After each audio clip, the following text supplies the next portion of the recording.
Good morning everyone. तो आज अपने बहुत ही इंपॉर्टेंट कंफ्यूजिंग वर्ड्स की एक सीरीज स्टार्ट कर रहे हैं। तो ऐसे वर्ड्स जो आप कोई भी एग्जाम की तैयारी कर रहे हो, एलडीसी से लेके आरएएस तक, बैंक, एसएससी, कोई भी, तो कंफ्यूजिंग वर्ड्स इंग्लिश का एक ऐसा पार्ट है जो अगर हमें क्लियर है तो हम फिलर्स में भी काम आएगा, ठीक है, क्लोज टेस्ट में भी काम आएगा, और इसके ऊपर जब एग्जैक्ट क्वेश्चंस आते हैं कंफ्यूजिंग वर्ड्स के ऊपर तो भी काम आएगा। और आप ये भी कह सकते हैं कि अगर हमें सेंटेंस का मीनिंग सही से बनाना है तो हमें कंफ्यूजिंग वर्ड्स क्लियर होने चाहिए, क्योंकि हम मीनिंग कुछ और समझ रहे होते हैं, मीनिंग होता कुछ और है, और इसी वजह से हमारा सेंटेंस, हमारा जो आंसर है वो क्या निकलता है, गलत निकलता है। तो बहुत ही इंपॉर्टेंट कंफ्यूजिंग वर्ड्स की सीरीज अपने कर रहे हैं स्टार्ट।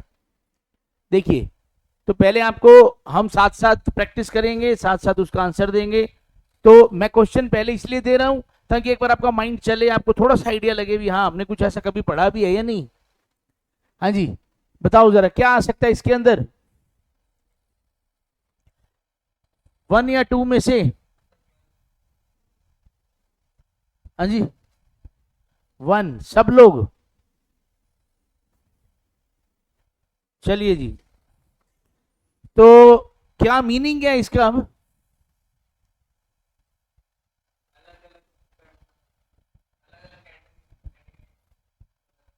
ठीक है जी। देखिए अब हमने यहां पे ये क्यों लगाया, पहले मीनिंग देखिए इसका। देखो, जो डिस्क्रीट शब्द है जिसमें आर डबल ई टी आ रहा है, तो आर डबल ई टी जो डिस्क्रीट है, इसका मतलब होता है एक ऐसा इंसान जो बहुत ज्यादा क्या है, केयरफुल है, बहुत ज्यादा ध्यान रखता है, और इस बात का भी वो बहुत ज्यादा ध्यान रखता है कि वो किसी को ऑफेंड ना करे, वो उससे उसके मुंह से कुछ गलत ना निकल जाए, किसी को वो किसी को नाराज ना कर दे। तो डिस्क्रीट का मतलब होता है बहुत ही ज्यादा कोई ऐसा इंसान जो केयरफुल हो, जो टेक्टफुल हो, उसको पता हो मैं क्या कर रहा हूं, बहुत केयरफुल हो, तो वो तो होता है डिस्क्रीट।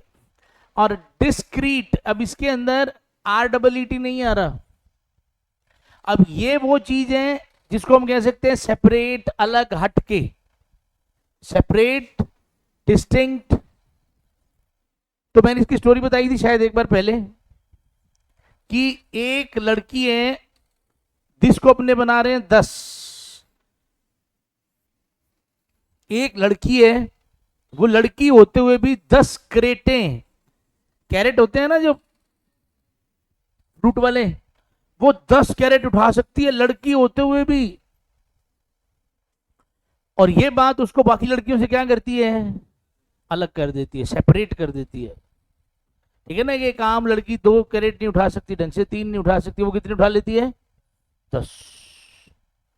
ठीक है, अब तो दिस कैरेट, अब अगर हम इसको बनाते हैं तो इसके अंदर एक रीत नाम की लड़की है, उसकी डिस्क में क्या हो गई है, दिक्कत।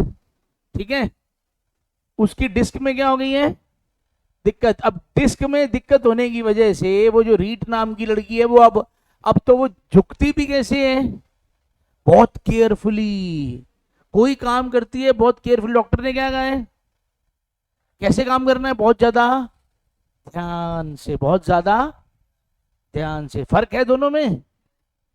देखिए, the investigator was very dash in his approach, जो इन्वेस्टिगेटर था, जो इन्वेस्टिगेशन करते हैं, वो बहुत ज्यादा केयरफुल होना चाहिए, वो बहुत ज्यादा केयरफुल था किसके अंदर, अपनी अप्रोच के अंदर, टू गैदरिंग एविडेंस।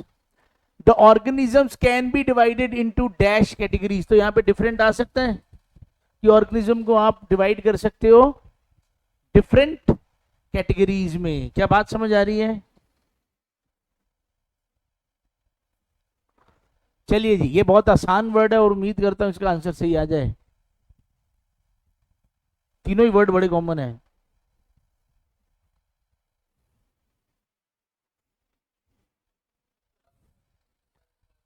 हाँ जी, बिल्कुल सही है। तो क्या मतलब है इन तीनों का, अडेप्ट का मतलब होता है ढलना, अडेप्ट का मतलब क्या होता है, हमें खुद को अनुकूल बनाना पड़ेगा, हमें खुद ढलना पड़ेगा, जैसा सिस्टम है उसके अकॉर्डिंग हमें क्या करना पड़ेगा, खुद ढलना पड़ेगा। तो जब आप अपने आप को चेंज करते हो, to change your ideas your behaviour, ताकि आप नई सिचुएशन के अकॉर्डिंग सुटेबल हो सको, तो उस चीज को क्या कहते हैं, अडेप्ट। फिर एक क्या होता है, एडॉप्ट। एडॉप्ट का मतलब होता है किसी चीज को एक्सेप्ट करना, किसी चीज को स्वीकार करना, ठीक है, और अब उसको यूज करना स्टार्ट कर देना धीरे धीरे, ठीक है ना। तो वो क्या होता है, एडॉप्ट। जैसे आमतौर पर अपन ने बच्चे के लिए सुना है भी, बच्चा क्या किया है, एडॉप्ट किया है, ठीक है, यानी वो खुद का नहीं था, धीरे धीरे तालमेल उससे बिठाएंगे। अडेप्ट। अडेप्ट का मतलब जो बंदा क्या हो, माहिर, स्किल्ड। सबसे इसके लिए सिंपल वर्ड क्या है, जो चीज एकदम स्किल्ड हो, having a natural ability to do something, उसके अंदर नेचुरल एबिलिटी है कुछ करने की। The marketing team had to dash their strategy, यानी मार्केटिंग टीम को अपनी स्ट्रेटजी को चेंज करना पड़ा, देखा जाए to better target the younger demographic, ताकि वो जो यंगर डेमोग्राफिक, जो यंगर कस्टमर्स है, उनको अट्रैक्ट करने के लिए उनको थोड़ी सी अपनी स्ट्रेटजी में क्या लाना पड़ा, चेंज, उनको नई स्ट्रेटजी अडेप्ट करनी पड़ी।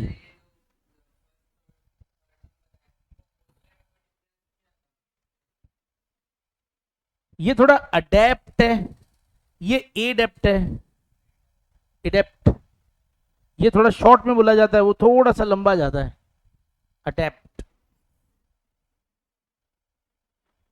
हाँ जी,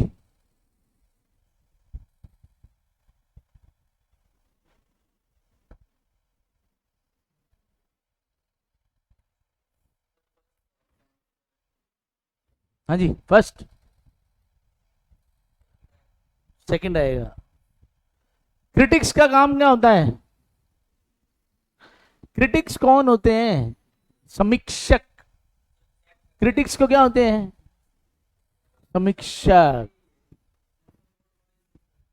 हाँ, सेंसर बोर्ड वाला ही ये सेंसर है, लेकिन हमें ध्यान रखना है, देखो इसका मतलब होता है एडिट करना। इसका मतलब क्या होता है, एडिट करना, किसी चीज को रेक्टिफाई करना, यानी अगर कुछ उसमें ऐसा गलत काम, गलत पार्ट है जो किसी को ऑफेंड कर सकता है, तो उसको निकालना, ये काम सेंसर बोर्ड का होता है। ये काम समीक्षकों का तो नहीं है। समीक्षक कौन होते हैं, जब फिल्म रिलीज हो जाती है तो जो उसकी समीक्षा करते हैं कि फिल्म अच्छी बनी है या बुरी बनी है, तो क्रिटिसाइज करने को क्या कहते हैं, वो तो चेक करने वाले हैं, वो समीक्षक नहीं है, वो क्या है, जो नहीं, क्रिटिक्स। क्रिटिक्स का मतलब होता है समीक्षक, समीक्षक, ठीक है ना। क्रिटिक्स का मतलब समीक्षक कोई नेगेटिव वर्ड नहीं है, ध्यान रखना, न्यूट्रल वर्ड है। क्रिटिसाइज नेगेटिव वर्ड होता है, क्रिटिसाइज का मतलब ही निंदा करना है, हाँ जी। तो क्रिटिक्स जो है वो नई मूवी का क्या कर रहे हैं, बिकॉज ऑफ इट्स सोशल अनएक्सेप्टेबिलिटी, वो फिल्म समाज में एक्सेप्ट नहीं हो रही, तो क्रिटिक्स उसकी क्या कर रहे हैं, निंदा करेंगे। और सेंश्योर का मतलब क्या होता है, निंदा करना, बिल्कुल फॉर्मल तरीके से निंदा करना, फॉर्मल तरीके से निंदा करना, इसको क्या बोलते हैं, सेंश्योर। क्या बोलते हैं, ये मैंने आपको जब 4-5 वर्ड इकट्ठे करवाए थे, याद है, हमने कुछ वर्ड्स किए थे, सेंश्योर भी किया था, सेंसर भी किया था, साइनोश्योर भी किया है, ठीक है, साइनो श्योर, और एक हमने क्या था, साइन क्योर, और एक सेंसर। तो तब ये सारे वर्ड करवाए थे आपको। ये सेंसर तो सबसे कॉमन सेंसर होता है, जो गाड़ियों वगैरह में, मोबाइल में जो सेंसर लगा होता है, ये वो सेंसर है। इसका मतलब क्या होता है, व्हाइट कॉलर जॉब, बस साइन कर, जैसे डॉक्टर का काम है, क्योर का मतलब क्या होता है? ठीक करना। डॉक्टर क्या करते हैं? नर्व्स चेक करते हैं, एक दवाई लिखी, नीचे साइन किया, लाभ 400 रुपए। कैसी जॉब है? White collar job. एसी में बैठो, एसी में घर चल जाओ। हमारी तरह थोड़ी पसीने पसीने होते रहो। चलो, व्हाइट कॉलर जॉब। वैसे हमारी भी व्हाइट कॉलर ही है। हाँ, कॉलर ही व्हाइट है बस। चलो, साइनो श्योर, इसमें हमने कहा था एक आदमी है जो साइन कर सकता है किसी का भी, बिल्कुल श्योर है ये बात। और ऐसा आदमी अगर पार्टी में आ जाए तो सेंटर ऑफ अट्रैक्शन। ये शब्द क्या था? Centre of attraction. सेंसर। अब ये जो सेंसर है इसका मतलब है एडिट करना। इसको याद करने का तरीका क्या था? हमने सीईएन को बनाया था सुष्मिता सेन। क्या बनाया था? सुष्मिता सेन और उसका कोई सर, उसका कोई सर, उसका कोई गुरु, वो दोनों मिलके, सुष्मिता सेन और गुरु, उसका जो गुरु है, वो दोनों मिलके क्या करते हैं? किसी फिल्म को चेक करते हैं। क्या करते हैं? चेक करते हैं। और अगर गलतियां हो तो फिर उसमें से हटा देते हैं। और अगर उनको फिल्म बुरी लगे तो काटते तो वो है ही, बहुत बेइज्जती करते हैं, बहुत डांटते हैं। तो श्योर है, एक बात तो क्या है? श्योर है कि अगर आपकी फिल्म सुष्मिता सेन के पास चली गई चेक होने, क्योंकि इतनी फिल्में निकलती हैं, सारी फिल्में सुष्मिता सेन और उसके सर तो एडिट कर नहीं सकते। तो एक बंदा आपको कह रहा है भाई दुआ कर बस तेरी फिल्म जो तू सेंसर बोर्ड में लेके जा रहा है उसका नंबर किधर ना आ जाए, सुष्मिता सेन और उसके सर के पास ना आ जाए। नहीं तो श्योर है, क्या चीज श्योर है? वो सामने बिठा के टका के क्रिटिसाइज करेंगे, टका के डांटेंगे। तो श्योर है, अगर सेन के पास फिल्म पहुंच गई आपकी तो क्या चीज श्योर है? डांट तो पड़ेगी पड़ेगी, निंदा तो। और सुष्मिता सेन और जब सर इकट्ठे आएंगे तब एडिट करने की बात आएगी। जब साइन और श्योर, साइन कर सकता है कोई इंसान, श्योर तो वो क्या है? Centre of attraction. और यहां पे भी साइन ही हम कर रहे हैं, साइन करके क्योर कर देता, ठीक कर देता बस। कैसी जॉब है? चलिए, तो अब यहां पे ध्यान देना, यहां क्रिटिक्स लिखा है, यहां सेंसर बोर्ड नहीं लिखा। समझ आई यहां क्या लिखा है? ठीक है ना? अगर बंदूक की गोली को हाथ में लेकर किसी को कितनी भी जोर से मारा जाए तो वो नहीं मरेगा, लेकिन अगर उसी बंदूक की गोली को पिस्टल में डाल के किसी को मारा जाए तो वो उसी वक्त मर जाएगा। इसका मतलब जब तक कोई काम सही तरीके से नहीं होगा रिजल्ट नहीं आएगा। यानी अगर इंग्लिश की वजह से आपका सिलेक्शन नहीं हो पा रहा है, आप चाहे कितनी ही मेहनत क्यों ना कर रहे हो, लेकिन अगर इंग्लिश रुकावट बन रही है तो इसका मतलब है कि आप सही तरीका फॉलो नहीं कर रहे। सो गाइस, अगर आप इंग्लिश को इस तरह से इंप्रूव करना चाहते हो कि आपका एग्जाम क्लियर हो जाए और मजा आ जाए, तो इसके लिए आपको मेरी ऐप वोकैब इंग्लिश गुरु पर जाकर तपस्या कोर्स को ज्वाइन करना है। इस कोर्स को मैंने माइंड प्रोग्रामिंग टेक्निक से डिजाइन किया है ताकि एक कमजोर से कमजोर स्टूडेंट के भी बिल्कुल जीरो लेवल से सारे के सारे कॉन्सेप्ट्स एकदम क्रिस्टल क्लियर हो जाए। इस कोर्स के फर्स्ट टॉपिक के वीडियोस को मैंने फ्री कर दिया है, जो आपको डेमो वीडियोस के अंदर मिल जाएंगे और आप इन्हें जरूर देखिए। ऐप का लिंक डिस्क्रिप्शन में मिल जाएगा। जय हिंद, जय भारत। ठीक है, मीनिंग मैंने बता ही दिया है। देखिए फिर से एक बार, चलो इंग्लिश में भी देख लो। टू सप्रेस और रिमूव ऑब्जेक्शनेबल या sensitive content from something. Clear है सबको? यही पता, यही काम होता है सेंसर बोर्ड वालों का, ऑब्जेक्शनेबल या कोई सेंसिटिव कंटेंट। ठीक है, सेंसर्ड, ये क्योंकि अभी ये V2 में आ गया। Means to express strong disapproval और क्रिटिसिज्म ऑफ समवन, किसी चीज को बहुत ज्यादा डिसअप्रूवल देना, स्पेशली इन ऑफिशियल और फॉर्मल वे। यानी डांटना तो मुंह से भी होता है, लेकिन जब आप फॉर्मल वे या ऑफिशियल वे के अंदर क्रिटिसिज्म करते हो, उसी को क्या कहा जाता है? सेंश्योर्ड। बताइए जरा।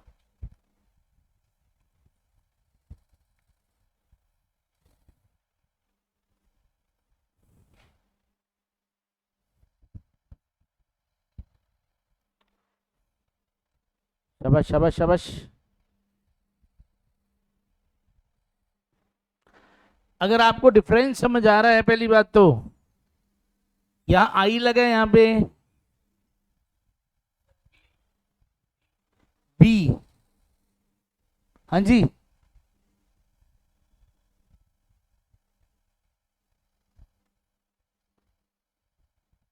हाँ जी। चलिए पहले मीनिंग देखो इसका।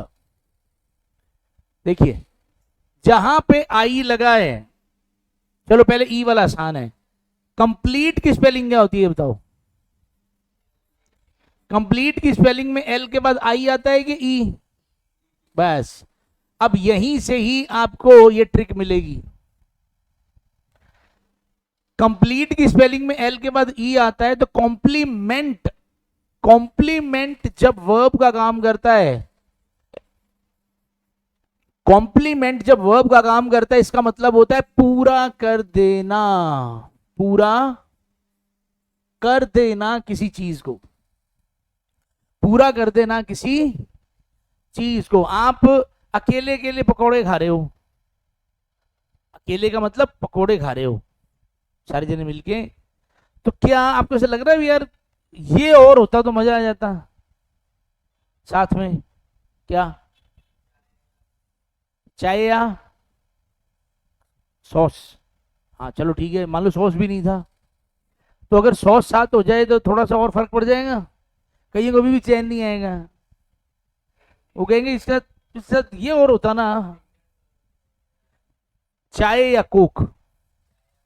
भाई चाय या कोल्ड ड्रिंक अगर और होती तो फिर पूरा हो जाता एक बार, फिर तो नहीं बंदा कहता अब ये और होता। तो अल्टीमेटली इसका मतलब अगर आप पकोड़े खा रहे हो और उसके साथ अगर कोल्ड ड्रिंक या चाय मिल जाए तो उसको क्या कर देंगे? कॉम्प्लीमेंट। क्या करेंगे उसको? कॉम्प्लीमेंट। समझ आई? आप चाय पी रहे हो अकेली, उसके साथ आपको कोई नमकीन मिल जाए तो वो नमकीन उसको क्या कर देता है? अगर मैं कहूं ये दही साथ में डालो, चाय के साथ दही खाओगे क्या? ये कोई कॉम्प्लीमेंट नहीं है। तो क्या मेरी बात समझ आ रही है? तो कॉम्प्लीमेंट नाउन और वर्ब दोनों का काम कर जाता है, और इसका मीनिंग क्या होता है? जो चीज कंप्लीट कर दे या बढ़ा दे किसी चीज के इफेक्ट को। समझ आ रही है? और जब आई लग जाता है, आई, तो इस आई का मतलब होता है एक ऐसा कमेंट, ठीक है ना, कोई ऐसा कमेंट जिसमें क्या कही गई हो, ठीक है, एक ऐसा एक्सप्रेशन या ऐसा कोई कमेंट जिसमें आपको एडमायर किया जा रहा हो या प्रेज किया जा रहा हो। तो याद हमें इससे ही रहेगा। आप ई वाले से याद रख सकते हो, आप एक याद रख लो तो बस दूसरा अपने आप याद रहेगा। दूसरे का मतलब क्या है? प्रशंसा। कि आज मुझे कॉम्प्लीमेंट मिला है, तो वो कॉम्प्लीमेंट कौन सा होगा? पक्का वो आई वाला ही होएगा, ठीक है ना। या मान लो एक बच्चा है, वो स्टेज पे अकेला गाना गाने जा रहा है, तो दूसरा उसको एक काम कर, इसका फ्रेंड इसके साथ भेज दो, ये उसको क्या करेगा? कॉम्प्लीमेंट कर देगा, ठीक है ना। या कोई अकेला गाना गा रहा है तो साथ में तबले वाला उसको क्या करेगा? कॉम्प्लीमेंट करेगा। अब वो कह रहे हैं speakers comprehension of the audience question, यानी स्पीकर जो समझ रहा है ना ऑडियंस के क्वेश्चंस को, was a perfect compliment to the clarity and depth of her presentation। आमतौर पर लोग घर से रट के आते हैं प्रेजेंटेशन, जब लोग सवाल पूछते हैं तो फिर उनकी कहानी गोल हो जाती है वहां पे। तो वो कह रहे हैं कि स्पीकर कॉम्प्रिहेंशन, स्पीकर ने क्या किया? कॉम्प्रिहेंशन किया ऑडियंस के क्वेश्चन का, और ये चीज पूरा कर देती है उसकी क्लैरिटी को and depth of her presentation, ठीक है ना। स्पीकर्स वैसे लगना तो हिस्स चाहिए था। क्या बात है भाई, मैंने तो चलो नेट से उठाया था, ध्यान नहीं दिया मैंने। जब जेंडर क्लियर ना हो तो हमेशा क्या आना चाहिए? इजी आना चाहिए। ये क्वेश्चन एम ही है, कोई फर्क नहीं है इसके अंदर ज्यादा। हाँ जी ये अच्छा है।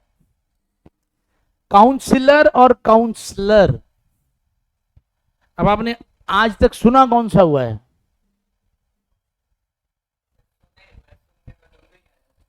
दोनों ही सुने हुए हैं। आपको लाइफ में कब जरूरत पड़ी ऐसे की, या कभी सुने कभी काउंसलिंग है? लिखा नहीं देखा कभी? चलो देखो, देखिए, हाँ जी, कौन सा? ए, सही है। चलो देखो, जो काउंसिलर होता है ना, ये तो एक एमएलए टाइप का या पार्षद टाइप का आदमी होता है। काउंसिलर जो होता है वो एक मेंबर होता है लोकल गवर्नमेंट का, who is elected by the people in their community, यानी आप पार्षद वगैरह या एमएलए टाइप का मान लो, वो तो होता है काउंसिलर। और काउंसिलर जो होता है वो काउंसल करता है। क्या करता है? यानी एक ऐसा प्रोफेशनल इंसान जो गाइडेंस प्रोवाइड करता है, सपोर्ट प्रोवाइड करता है, आपको एडवाइस देता है, ठीक है, जो भी आपके पर्सनल या साइकोलॉजिकल इश्यूज होते हैं, जो पर्सनल या साइकोलॉजिकल इश्यूज होते हैं। क्लियर है? तो कहते हैं ना, हमने काउंसलर रखी है,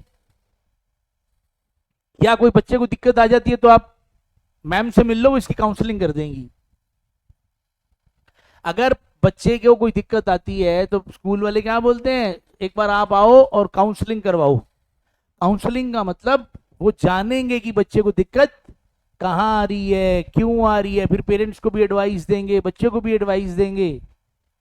तो वो क्या करेंगे, आजकल एक अच्छे स्कूल के अंदर काउंसलर होते हैं, उनका काम क्लास लेना तो हो ही सकता है, हाँ वो क्लास भी ले सकते हैं, लेकिन उनको अलग से क्या है, एक काउंसिल, मतलब कभी बच्चे को कभी भी कोई दिक्कत आ सकती है ना, इतने सारे बच्चे होते हैं, तो पेरेंट्स वगैरह मिलने आते रहते हैं उनसे। बहुत बहुत ही एक नोबल प्रोफेशन है ये। एक बच्चा जो नहीं चल रहा, या कोई इंसान जो परेशान है, आप आपसे बात करने के बाद अगर वो चल रहा है, उठ खड़ा हुआ, तो यार और क्या चाहिए। और आपको भी एक मानसिक संतुष्टि कितनी अच्छी मिलती है, बताओ जरा।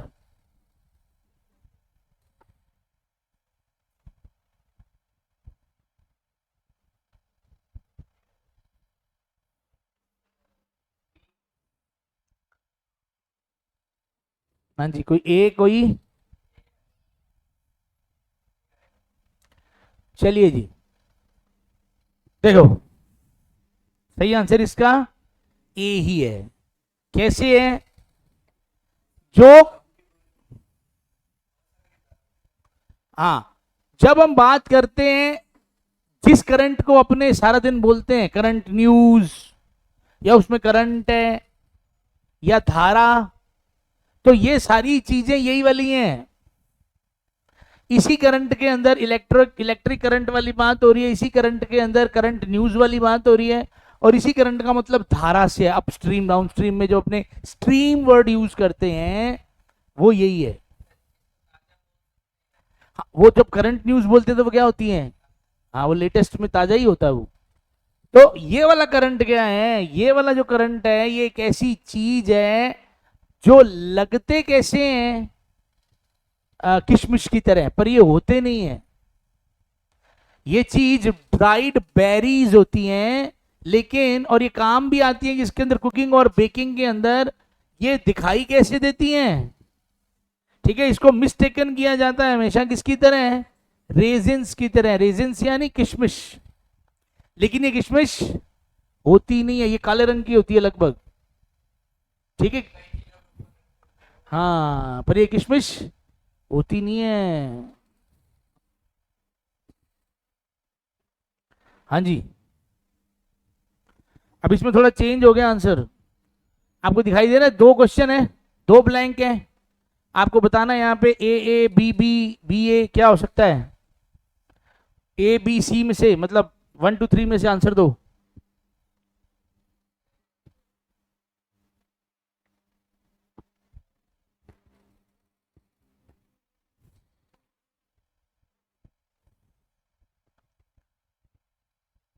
जल्दी जल्दी जल्दी।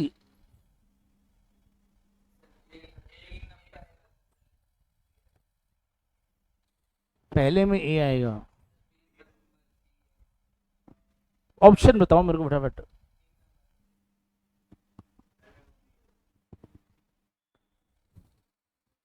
जब तक मीनिंग नहीं पता तब तक तो गड़बड़ फिर है ही।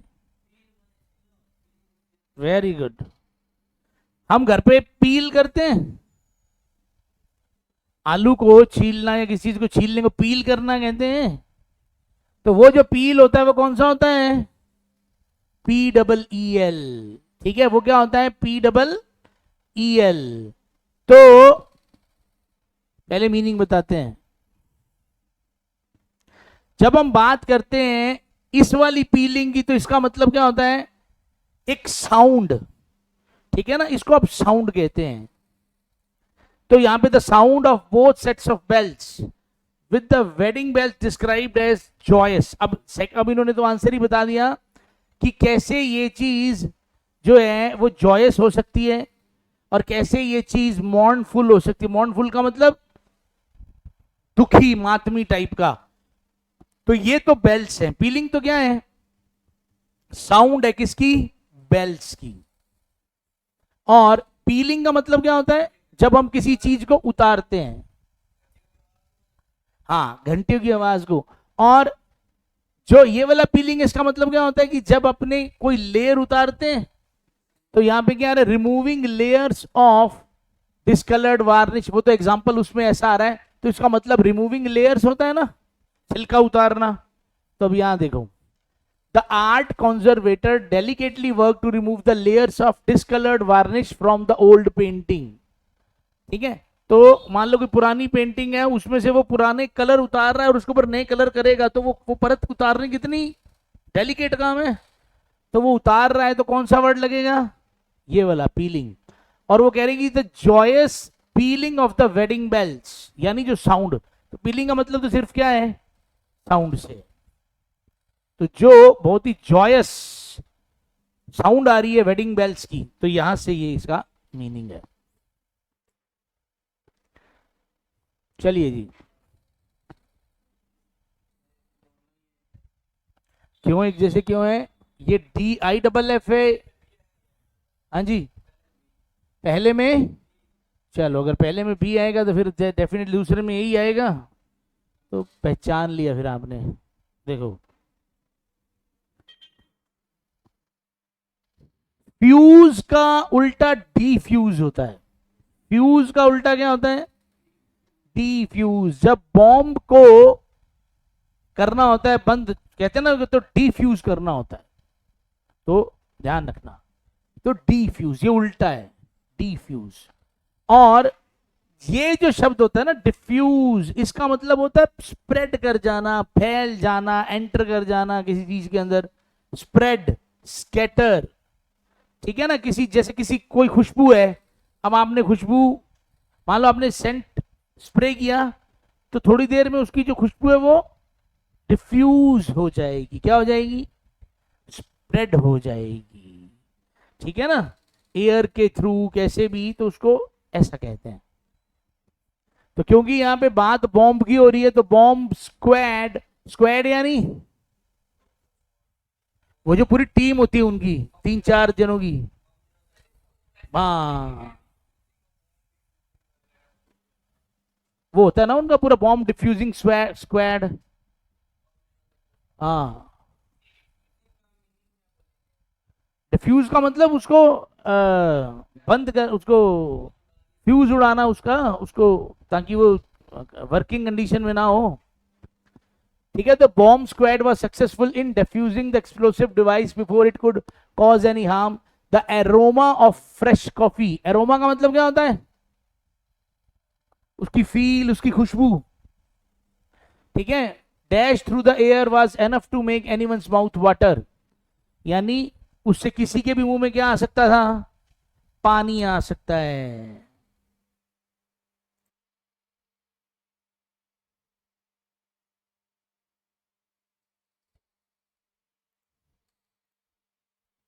चलिए, डिफ्यूज का मतलब डिस्ट्रॉय करना, अगर इस तरीके से करें तो हम। चलो अभी साक्षी भी जुड़ गई हमारे साथ अब।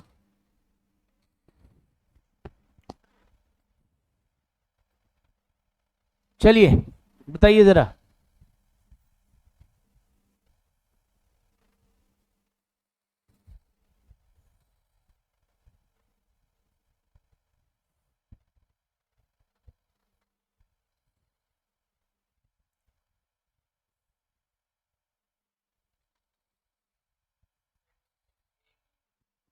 मतलब फोर्थ ऑप्शन।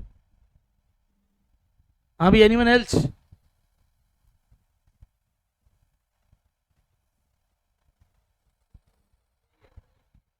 चलिए जी, गुड, बिल्कुल सही है। पहले मीनिंग बताते हैं इसका। देखो, अगर तो HOARD है, हॉर्ड, तो ये क्या है? तो ये अपने करवा रखा है ना ये स्टोरी से। तो ये वर्ब नाउन दोनों काम कर सकता है। अगर ये वर्ब है तो इसका मतलब क्या है? धीरे धीरे, चुपके चुपके, सीक्रेट मैनर के अंदर इकट्ठे करना किसी चीज को, स्मॉल स्मॉल क्वांटिटी के अंदर धीरे धीरे और सीक्रेट वे में इकट्ठा करना। और अगर ये नाउन है तो इसका मतलब फिर ये भंडार बन जाता है किसी ऐसी चीज का जिसको आपने धीरे धीरे क्या किया है? इकट्ठा किया है। To accumulate or store a large amount of something, it is often used to describe collecting or stockpiling items in a secretive या hidden manner। क्लियर है? और ये जो चीज है, इसका मतलब क्या होता है? एक बहुत बड़ा ग्रुप कह दो, भीड़ कह दो, लार्ज ग्रुप ऑफ पीपल और एनिमल्स, झुंड कह दो, that move together in a disorganized या aggressive manner। ठीक है? तो एक झुंड है। झुंड क्यों बोलते हैं हम? क्योंकि वो एक ऑर्गेनाइज तरीके से नहीं जा रहे होते, इसीलिए वो एग्रेसिव वे में होते हैं। तो इसीलिए कहते हैं ना, जानवरों का झुंड होता है। तो ऐसे लोग जो गुस्से में होते हैं, जैसे मॉब वर्ड सुना, मॉब, तो ये मॉब जैसा हो गया। मॉब यानी उग्र भीड़, तो ये वैसा ही है।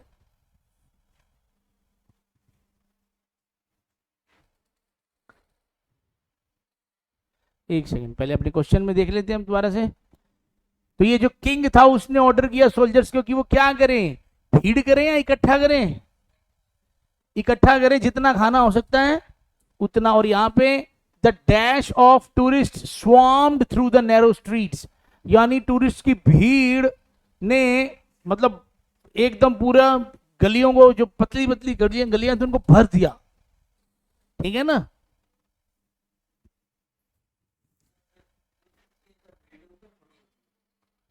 अगर बहुत ज्यादा आ गए हैं, मान लो आप इमेजिन करो उस सिचुएशन को, जब काशी या ऐसी जगह पे जब इतने करोड़ लोग इकट्ठे हो जाते हैं, तो जब वो घर निकलते होंगे, वापस जाते होंगे, तो क्या हाल होता होगा?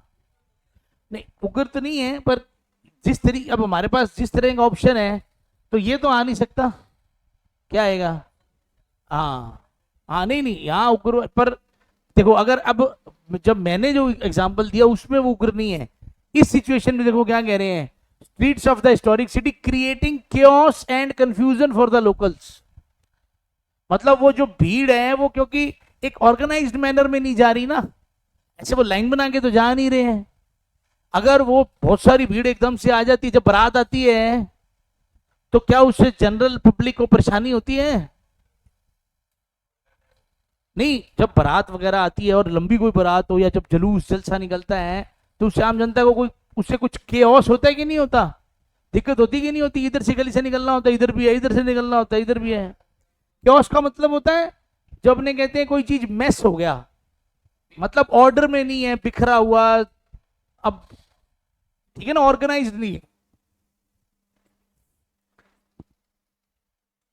हाँ जी, बहुत छोटा सा फर्क है, एक एन का फर्क है।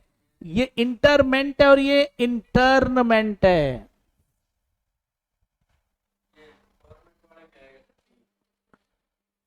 The government's decision to order the dash of suspected terrorists.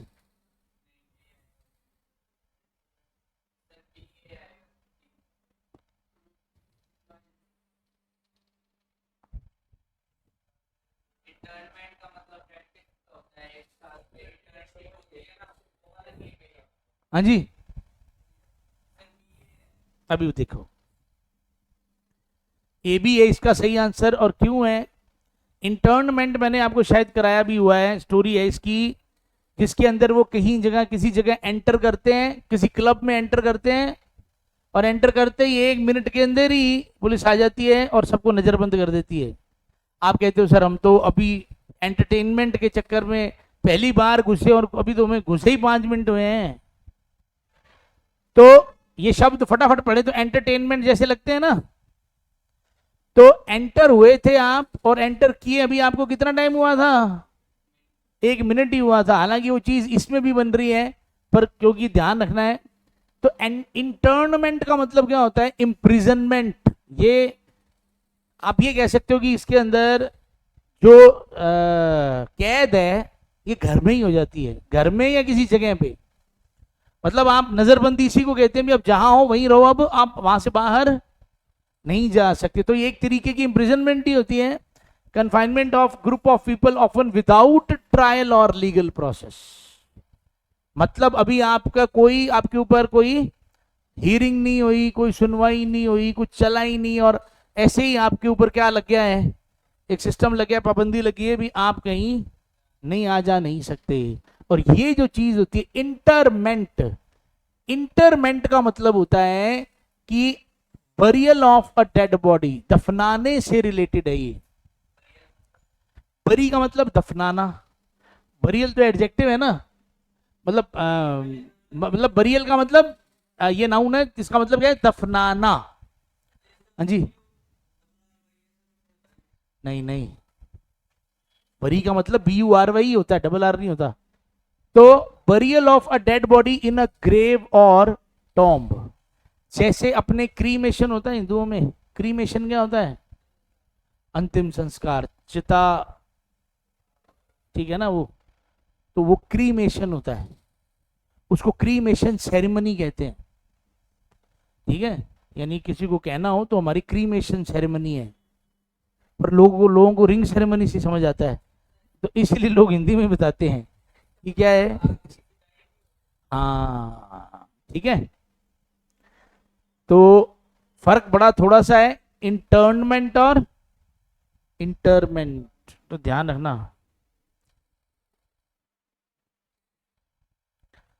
फिर उसका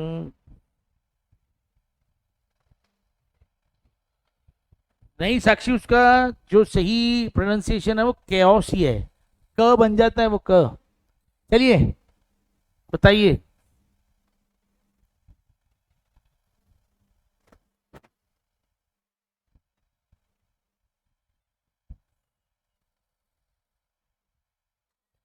जल्दी जल्दी जल्दी। हाँ जी,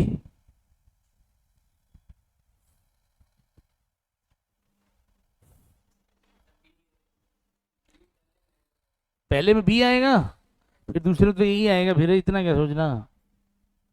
चलिए जी, गुड। देखो भाई, अब एक हमारे पास वर्ड क्या है?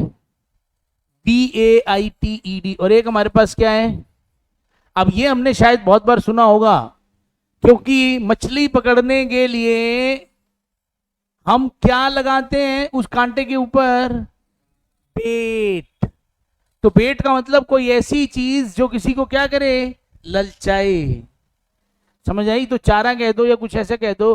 तो बेटेड जो है ये वर्ब है, इसका मतलब है ललचाना, किसी को एंटाइज करना कि वो ये काम करे,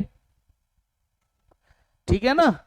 तो बेट का मतलब कोई चारा या कोई ऐसी चीज जो किसी को उकसाए, और बेटेड का मतलब ये वर्ब है, तो ये ललचाना वाली साइड है। अभी इसको ललचाना, उकसाना किसी काम को करने के लिए। और ये नेगेटिव वर्ड्स होते हैं, ये क्या है? तो ये फंसाने जैसा हो गया, सिंपली ट्रैप जैसा वर्ड हो गया, ट्रैप्ड, ठीक है ना, ट्रैप जैसे हैं ये। और इस बेट का मतलब क्या है? कि टू होल्ड बैक और रीस्ट्रेन, यानी एक बार क्या है? रुकना, ठीक है ना, कंट्रोल करना, रुकना या कंट्रोल करना। The cunning detective dash the killer into revealing his true identity. तो इसका मतलब क्या है? उसने उसको क्या किया? जाल में फंसाया होगा। जो कनिंग डिटेक्टिव है उसने उसको क्या किया? जाल में फंसाया। किसने? किसको? किलर को, कि वो खुद ही रिवील कर दे, खुद ही बता दे अपनी। तो उसको जाल में फंसा के उससे ऐसा करवा लिया। तो यहां पे कौन सा वर्ड आना चाहिए? ठीक है, the intense competition between the 2 rival companies dash the interest of the investors. उन्होंने उनका इंटरेस्ट क्या कर दिया, एक बार कम कर दिया, ब्रेक लगा दी एक तरीके से, ठीक है।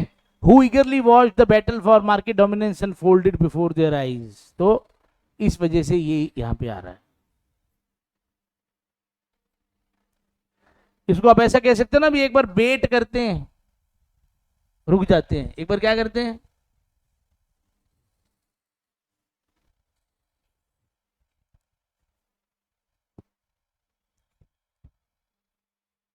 हमने इनमें से कौन सा वर्ड पढ़ा हुआ है, हमने ए वाला वर्ड पढ़ रखा है, मतलब जिसकी स्टोरी बताई हुई है मैंने अभी। तो आप एक से भी अंदाजा लगा सकते हो फिर सेंटेंस का, लगाओ जरा।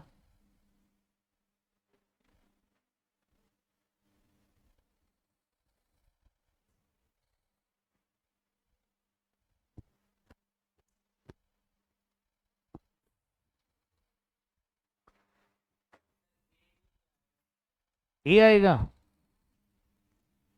वो कह रहे हैं कोई जरूरत नहीं है डैश करने की सपोर्टर्स को जो कि इकट्ठा हुए चीफ मिनिस्टर की ओथ टेकिंग सेरेमनी में, क्योंकि वो लोग पहले से ही क्या हैं, बहुत उत्साहित हैं। तो किस चीज की जरूरत नहीं है, और उत्साहित करने की या उनको डिस्करेज करने की, उत्साहित करने की, क्योंकि वो क्या कह रहे हैं, अरे और जरूरत नहीं है करने की, क्योंकि वो पहले ही बहुत उत्साहित है, तो और जरूरत क्या नहीं है करने की, उत्साहित करने की। तो इस शब्द का मतलब तो हमने पता है, डिस्करेज करना है, किसी को वीकन करना है, ठीक है ना, टू वीकन, टू डिस्करेज। और इसका मतलब क्या है, हाँ ये उल्टा हो गया, बिल्कुल उसका उल्टा हो गया, ठीक है। एनर्वेट मींस टू डिक्रीज और रिड्यूस वाइटैलिटी और स्ट्रेंथ, किसी को कमजोर करना। और इनरवेट का मतलब किसी को स्टिमुलेट करना। कितना छोटा सा फर्क है, बड़े आराम से बच्चा क्या कर सकता है इसमें, कंफ्यूज। पर अगर हमें एक आता हो और हमें एक भी पक्का पता हो तो फिर हम सही कर सकते हैं। सेंस निकालना बहुत जरूरी है। सेंटेंस को एक से ज्यादा बार अगर पढ़ना पड़े, सेंटेंस में मतलब अगर एक से ज्यादा बार पढ़ना पड़े तो ठीक है ना।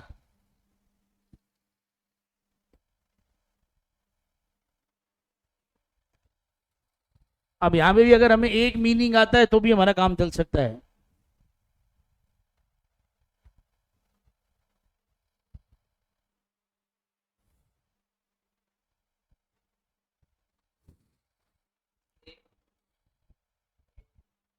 ए,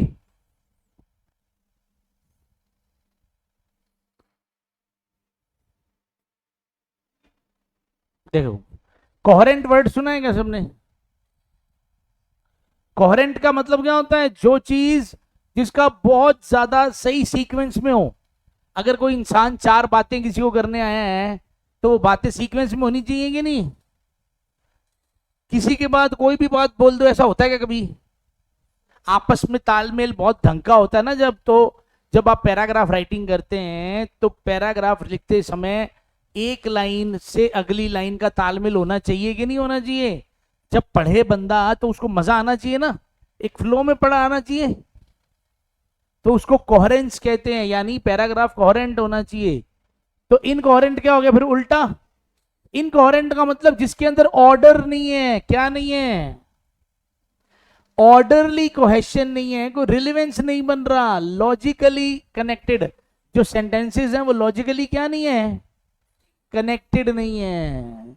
लेकिन इनकोहेट का मतलब क्या होता है, इनिशियल रूडिमेंट्री फॉर्मुलेशन। रूडिमेंट्री का मतलब क्या होता है, प्रारंभिक कह सकते हो, ये भी एक तरीके से रूढ़ी वो अलग होता है, हाँ वो भी कह सकते हैं जो शुरुआती चले आ रहे हैं, जैसे भी पुराने टाइम के, वो पुराने टाइम वाली साइड में ज्यादा चले जाता है। इसका मतलब होता है जो चीज अभी इनिशियल स्टेज पे है, बेसिक। रूडिमेंट्री का मतलब क्या होता है, बेसिक। तो मान लो अगर इसका मतलब होता है कि इनिशियल या रूडिमेंट्री फॉर्मुलेशन ऑफ समथिंग, कोई ऐसी चीज जो अभी पूरी तैयार नहीं हुई है, ठीक है ना, अभी पूरी तैयार नहीं हुई है, तो अगर कोई चीज पूरी तैयार नहीं हुई है, जस्ट बिगन, अभी क्या है, सिर्फ अर्ली स्टेज पे है, उसको क्या कहते हैं, रूडिमेंट्री, नॉट येट क्लियरली और कंप्लीटली फॉर्म्ड। तो अगर अब जिस तरह का हमारा सेंटेंस था, वो कह रहे हैं कि आमतौर पर ऐसा देखा जाता है, it is often seen that जो लोग हैं ना, वो मतलब बड़ी जल्दी करते हैं, लोग भागे ही आते हैं विद डैश आइडियाज। कैसे आइडियाज के साथ, इनकोहेट आइडियाज के साथ। कैसे आइडियाज के साथ, that are still in their nascent stages. Nascent का मतलब भी क्या होता है, शुरुआती, शुरुआती, ठीक है ना। तो और फिर वो अपना चांस खत्म कर देते हैं प्रेजेंट करने का किसी चीज को, एक ऐसी चीज जिसके लिए एक स्टैंडर्ड चाहिए था। समझ आ रही बात की नहीं आ रही। तो यहां पे जिस तरह से सेंटेंस जा रहा है कि लोग जो है वो अध पक्के आइडियाज लेके, हाफ कुक्ड आइडियाज लेके ही आ जाते हैं, तो डेफिनेटली फिर वो जो चीज उनका चांस भी खत्म कर देती है प्रेजेंटेशन करने का।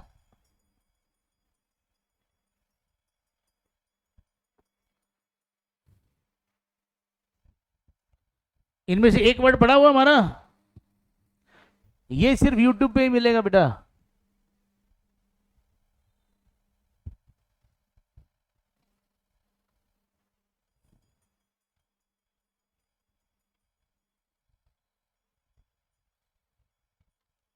चलो, अगर याद नहीं है तो पहले मीनिंग ही देखो। एपिथेट क्या होता है, एक हमने इसकी स्टोरी बनाई थी भी, आप पे ही ठिठ करता रहता है, यानी एक शॉर्ट नेम होता है। एपिथेट क्या होता है, एक शॉर्ट नेम कह सकते हो आप, एक ऐसी टर्म होती है जो यूज की जाती है किसी को करेक्टराइज या डिस्क्राइब करने के लिए। आमतौर पर हम किसी इंसान का कोई खुद ही नाम रख देते हैं, फर्जी, हाँ कह देते ना, ओ फर्जी है। तो मान लो अगर आपने किसका नाम रख दिया कोई फर्जी है, या किसका नाम रख दिया बीमारी है, तो वो नाम उसका इसलिए रखा जाता है क्योंकि या तो वो काम ऐसे करता है। तो कभी कभी किसी को करेक्टराइज करने के लिए, उसको डिस्क्राइब करने के लिए एक छोटा नाम दिया जाता है। उस छोटे नाम को क्या कहा जाता है, और वो नाम किसी चीज को भी दिया जा सकता है, किसी इंसान को भी दिया जा सकता है। मान लो आप कह रहे हो मैं लेके आता हूं अपना मोटरसाइकिल, को कहते वो कबाड़ रहने दे, तो कबाड़ वहां पे क्या बन गया उसका, एपिथेट, या वो ये जुगाड़। तो इसमें आम तौर पर वैसे तो देखो लिखा हुआ है करेक्टराइज करने के लिए, ठीक है ना, और इसमें लिखा हुआ है कि ये जो चीज क्या होती है, आमतौर पर इन एन ऑफेंसिव वर्ड और नेम, जो उसको अब्यूज या इंसल्ट करने के लिए ही क्या है।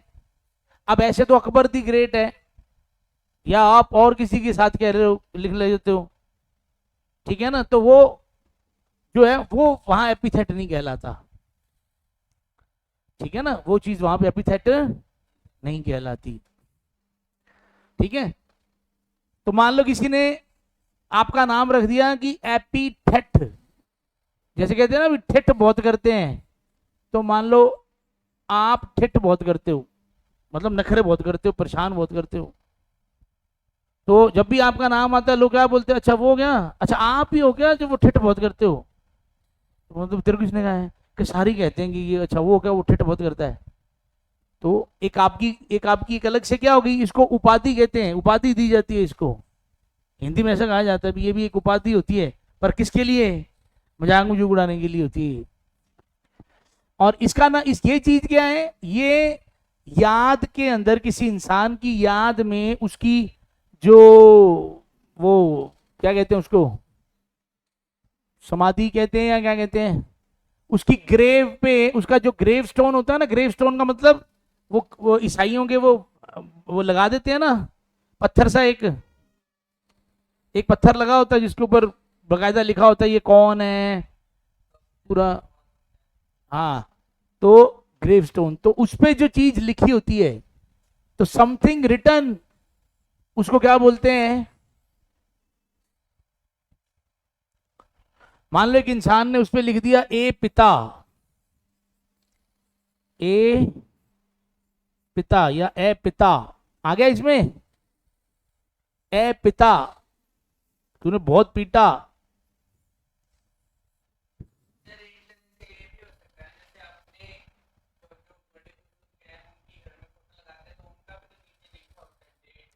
हाँ, उनका भी नीचे लिखा होता है।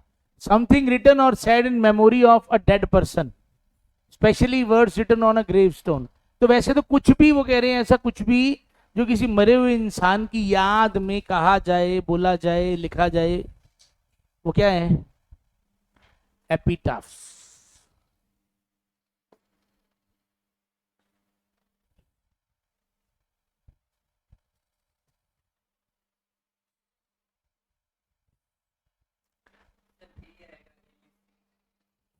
हाँ जी, जल्दी जल्दी,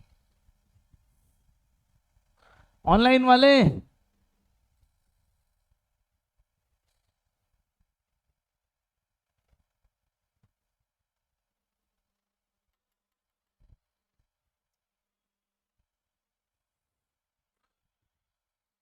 चलिए जी, वेरी गुड।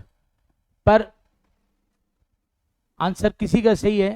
देखो, ये जो चीज है इसमें इलीगल वाली कहानी आ रही है। आमतौर पर जब अपने इलीगल शब्द भी बोलते हैं तो आई डबल एल आता है उसके आगे। तो इसका मतलब, इल का मतलब ही कुछ नेगेटिव होता है, यानी गैर कानूनी। तो इलिसिट का मतलब क्या होता है? जो चीज क्या हो? अनलॉफुल हो, इलीगल हो। अनलॉफुल हो और इलीगल हो, ठीक है ना? मान लो आप बस में बैठे और वो सीट पे लिखा होता महिलाओं के लिए, आप बैठ के जाए खाली है चलो, तो वो बंदा, तो साथ वाली सीट तो नहीं होती ना, तो साथ वाले ने आपको कहा ए भाई साहब बिल्ली सीट लड़कियों के लिए है, तो आपने कहा भाई साहब हम भी लड़कियों के लिए है, और तू खड़ा हो जा अभी उड़ा देंगे तेरे को यहाँ से। तो इल्ली सीट का मतलब इधर वाली सीट जिस पे आप बैठे हो भाई साहब किसके लिए है?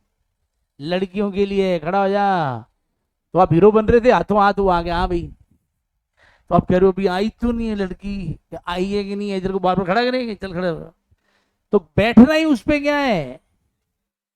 इलीगल, ठीक है ना? इलीगल, इलिसिट और एलिसिट, इसका मतलब किसी चीज में से कुछ निकालना, एक्सट्रैक्ट कर लेना, ठीक है? एलिसिट का मतलब इस चीज में से कुछ निकाल लेना, ठीक है? तो आप ऐसा भी कह दो कि इधर वाली सीट पे बैठोगे ना, जो कुछ है ना तेरी जेब में सारा निकाल लेंगे, फिर वो ऑल, जो कुछ है तेरे पास सारा फिर निकाल लेंगे, सब दे के ही जान छुड़ानी पड़ेगी।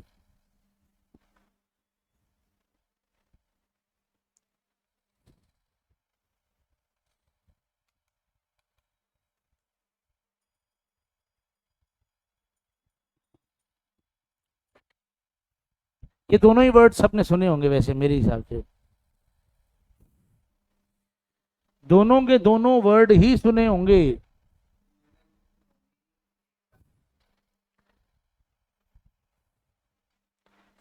चलो बताओ फिर। देखो, क्या मूवीज के बारे में आपने क्या सुने? ये फिल्म क्रिटिकली एक्लेम्ड है या हाईली एक्लेम्ड, ऐसा वर्ड सुना है? This movie was critically acclaimed, highly acclaimed. देखो, बहुत बार हमें वर्ड मीनिंग ऐसे याद नहीं होते, कोई पर्टिकुलर फ्रेज याद रख लो, एक लाइन याद रख लिया करो।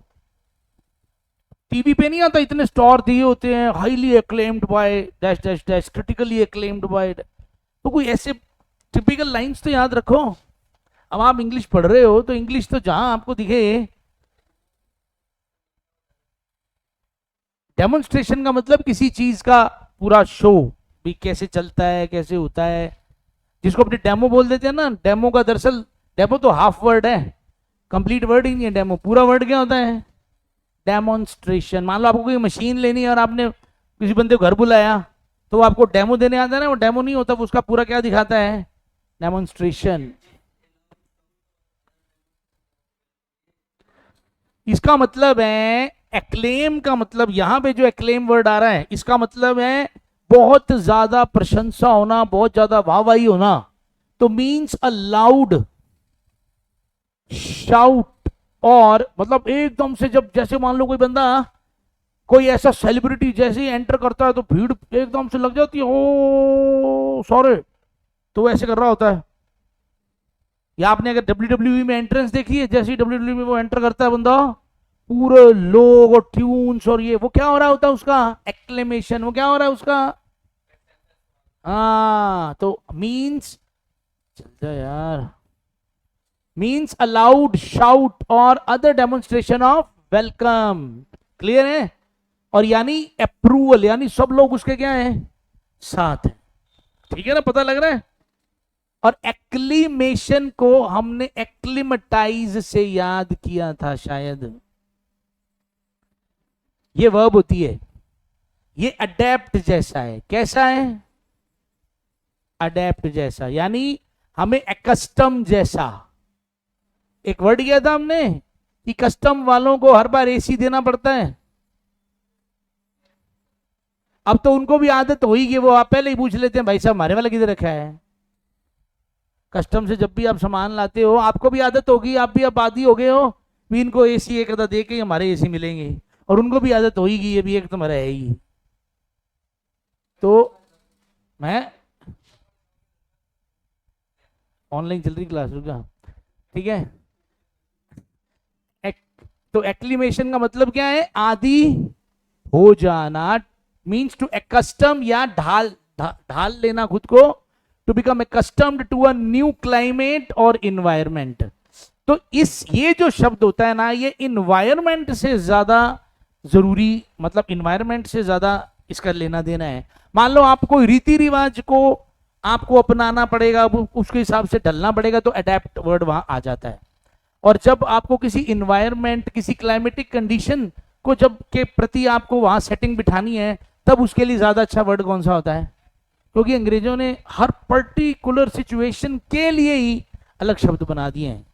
तो वैसे एक बहुत इंपॉर्टेंट बात होती है कि no two words are synonyms. असली कहानी ये है, इंग्लिश में कोई भी दो वर्ड्स एग्जैक्ट सिनोनिम्स, उनमें कोई ना कहीं एक फर्क तो आएगा। ऐसा तो है ही नहीं कि दोनों में फर्क ना हो, पर इतना डीप जाने का कोई हमारा औचित्य नहीं है, कोई फायदा ही नहीं है। जिन्होंने वर्ड बनाए हैं वो तो जाते ही हैं। और जब, हाँ अब मान लो अब क्वेश्चन ही कंफ्यूजिंग वर्ड्स पे आ रहे हैं, फिर तो अवार्ड और रिवार्ड में भी फर्क होता है ना। अवार्ड और रिवार्ड में फर्क होता है क्या?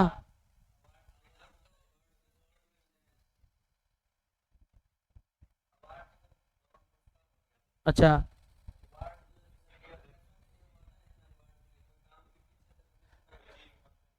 जब किसी चीज के बदले जब हमें कुछ मिलता है, फलस्वरूप उसको ये मिल गया, फलस्वरूप वो रिवार्ड होता है। ठीक है, चलिए बस एक आधा क्वेश्चन और करते हैं।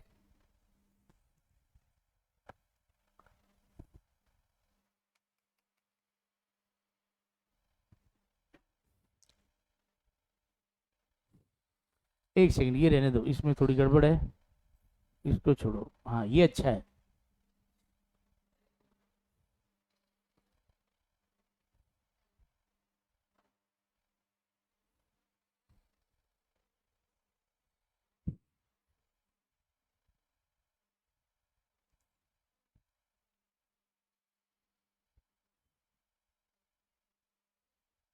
जल्दी जल्दी जल्दी।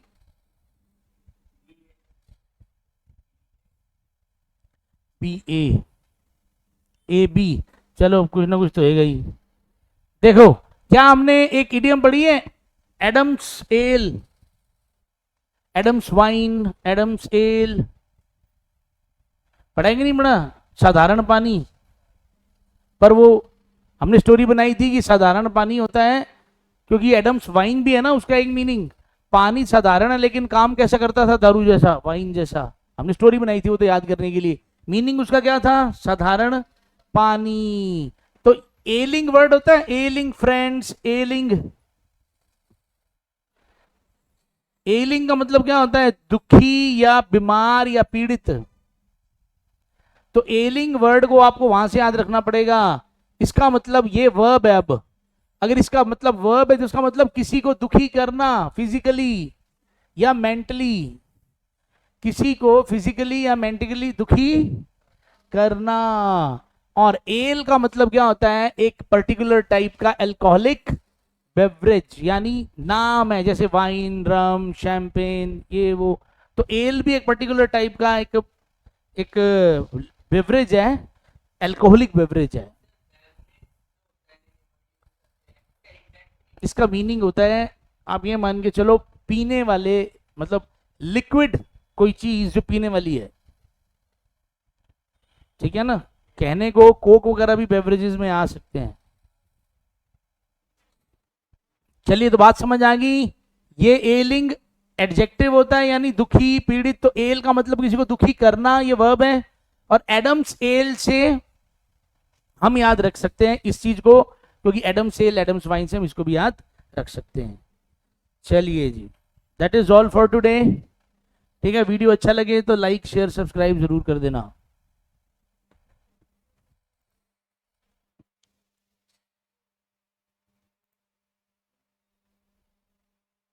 अगर बंदूक की गोली को हाथ में लेकर किसी को कितनी भी जोर से मारा जाए तो वो नहीं मरेगा। लेकिन अगर उसी बंदूक की गोली को पिस्टल में डाल के किसी को मारा जाए तो वो उसी वक्त मर जाएगा। इसका मतलब जब तक कोई काम सही तरीके से नहीं होगा, रिजल्ट नहीं आएगा। यानी अगर इंग्लिश की वजह से आपका सिलेक्शन नहीं हो पा रहा है, आप चाहे कितनी ही मेहनत क्यों ना कर रहे हो, लेकिन अगर इंग्लिश रुकावट बन रही है तो इसका मतलब है कि आप सही तरीका फॉलो नहीं कर रहे। सो गाइज, अगर आप इंग्लिश को इस तरह से इंप्रूव करना चाहते हो कि आपका एग्जाम क्लियर हो जाए और मजा आ जाए, तो इसके लिए आपको मेरी ऐप वोकैब इंग्लिश गुरु पर जाकर तपस्या कोर्स को ज्वाइन करना है। इस कोर्स को मैंने माइंड प्रोग्रामिंग टेक्निक से डिजाइन किया है ताकि एक कमजोर से कमजोर स्टूडेंट के भी बिल्कुल जीरो लेवल से सारे के सारे कॉन्सेप्ट्स एकदम क्रिस्टल क्लियर हो जाए। इस कोर्स के फर्स्ट टॉपिक के वीडियोस को मैंने फ्री कर दिया है, जो आपको डेमो वीडियोस के अंदर मिल जाएंगे और आप इन्हें जरूर देखिए। ऐप का लिंक डिस्क्रिप्शन में मिल जाएगा। जय हिंद, जय भारत।